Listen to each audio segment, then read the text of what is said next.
வணக்கம் நண்பர்களே. மின்சார வாரியத்தில் ஹார்ட் டிஸ்க் திருட்டு, திமுக தலைவர் கைது. தமிழக மின்சார வாரிய தலைமையகத்தில் இருந்து ஹார்ட் டிஸ்குகள் திருடப்பட்ட சம்பவத்தில் 2 கைது செய்யப்பட்டிருக்காங்க. அவர்களிடம் இருந்து 34 ஹார்ட் டிஸ்குகளை பறிமுதல் செய்யப்பட்டிருக்கு. அவற்றை 2500 ரூபாய்க்கு விற்றது தெரிய வந்திருக்கு. தமிழ்நாடு மின்சார வாரியத்தில் டிரான்ஸ்ஃபார்மர்கள் கொள்முதலில் நடந்த 397 கோடி ரூபாய் முறைகேடு குறித்து சிபிஐ அதிகாரிகள் வழக்கு பதிவு செஞ்சிருக்க நிலையில் மின்சார தலைமை அலுவலகத்தில் டெண்டர் ஆவணங்கள் இடம்பெற்ற ஹார்ட் டிஸ்குகள் திருடப்பட்டிருக்கு. கடந்த மாதம் 20ஆம் தேதி இதை கண்டறிந்த பொறியாள் மலர்விழி இந்த திருட்டு குறித்து தனது உயரதிகாரிகளுக்கு தகவல் தெரிவித்தார்.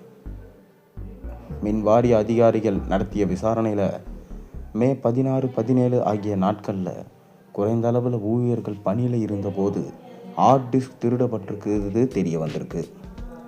இது குறித்து போலீஸில் புகார் அளிக்கப்பட்டு இந்த தகவல்கள் கடந்த 2 தினங்களுக்கு முன்பு தான் வெளியே தெரிந்தது. இந்த திருட்டு வழக்கில் 2 கைது செய்யப்பட்டிருக்காங்க. ராணிப்பேட்டை மாவட்டம் அரக்கோணம் அருகே உள்ள வளர்புரத்தை சேர்ந்த 31 வயதான கோபிநாத், முரளி மனோகர் ஆகியோர் இந்த திருட்டில் ஈடுபட்டிருக்கிறது தெரிய வந்திருக்கு. தமிழக மின்சார வாரிய தலைமையகத்தில் இருந்து ஹார்ட் டிஸ்குகள் திருடப்பட்ட விவகாரம் பெரும் அதிர்வலையை ஏற்படுத்திய நிலையில் கைதானவர்களிடம் போலீசார் விசாரணை நடத்தி வராங்க.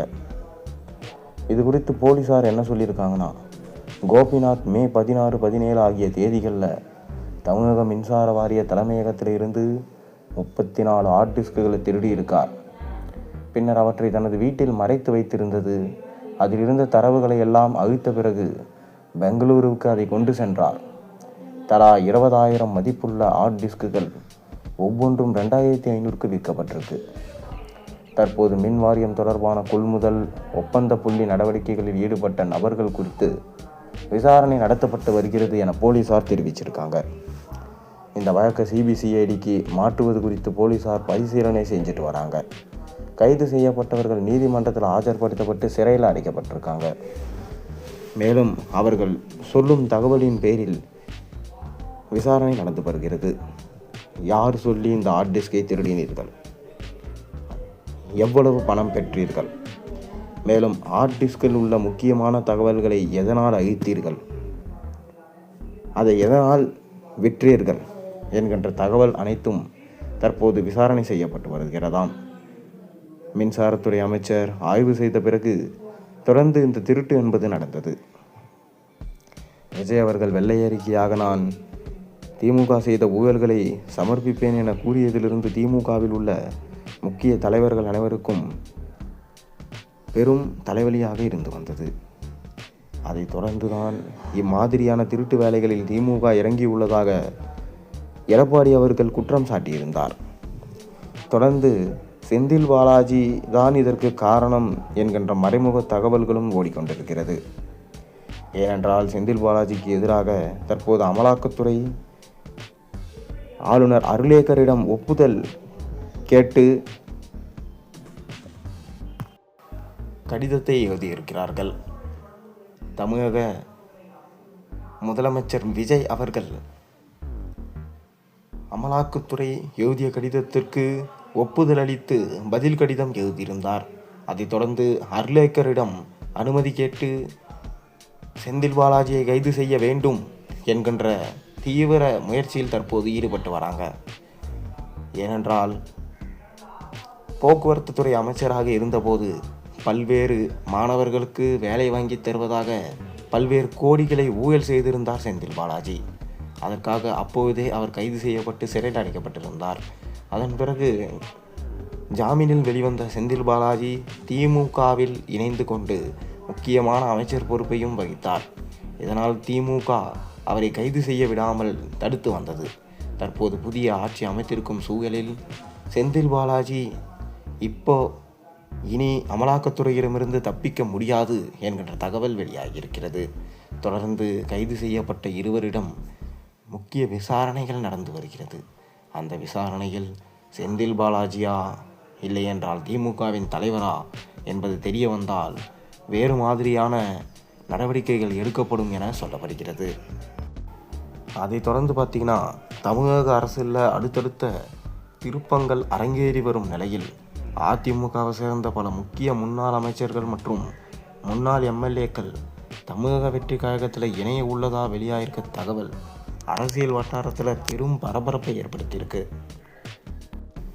குறிப்பாக முன்னாள் அமைச்சர்கள் உடுமலை ராதாகிருஷ்ணன், எம்எஸ்எம் ஆனந்தன், கடம்பூர் ராஜு, எம்சி சம்பத் ஆகியோர் இன்று தமிழக வெற்றி கழகத்தில் இணைய உள்ளதாக சொல்லப்படுது. மேலும் CV Shanmugam, C Vijayabaskar, MR Vijayabaskar ஆகியோர் அடுத்தடுத்து விஜய் முன்னிலையில் தமிழக வெற்றி கழகத்தில் இணைய உள்ளதாக சொல்லப்படுது.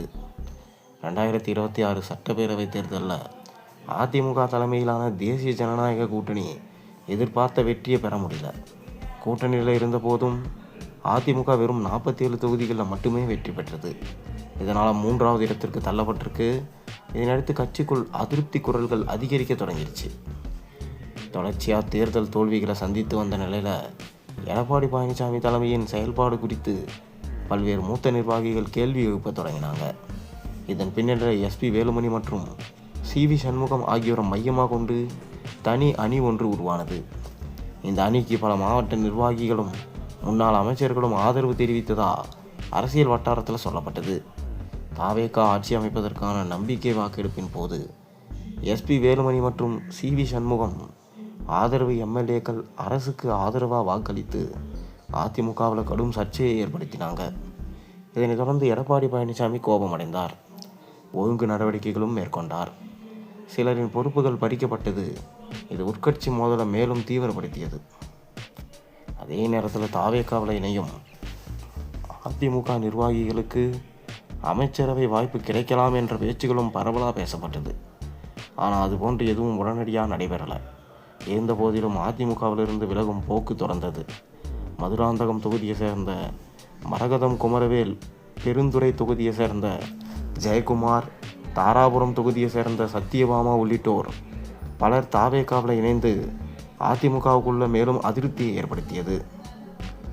மேலும் முன்னாள் அமைச்சர்கள் உடுமலை ராதாகிருஷ்ணன், எம்எஸ்எம் ஆனந்தன், கடம்பூர் ராஜு, எம்சி சம்பத் ஆகியோர் தாவேகாவில் இணைவது குறித்து தகவல்கள் வெளியாயிருக்கு. அதோடு CV Shanmugam, C Vijayabaskar, MR Vijayabaskar உள்ளிட்ட முக்கிய முன்னாள் அமைச்சர்களும் அடுத்த கட்டத்தில் விஜய் முன்னிலையில் தமிழக வெற்றி கழகத்தில் இணையலாம் என்ற தகவல் தற்போது அரசியல் களத்தில் பெரிய புயலாக கிளம்பியிருக்கு. விஜய் அரசியல் கட்சி ஆரம்பித்து திமுகவை காலி செய்வார் என்று எதிர்பார்க்கப்பட்ட நிலையில் அதிமுக கட்சியே இல்லாமல் செல்லும் அளவிற்கு விஜய் இறங்கி அடிக்க ஆரம்பிச்சிட்டார்.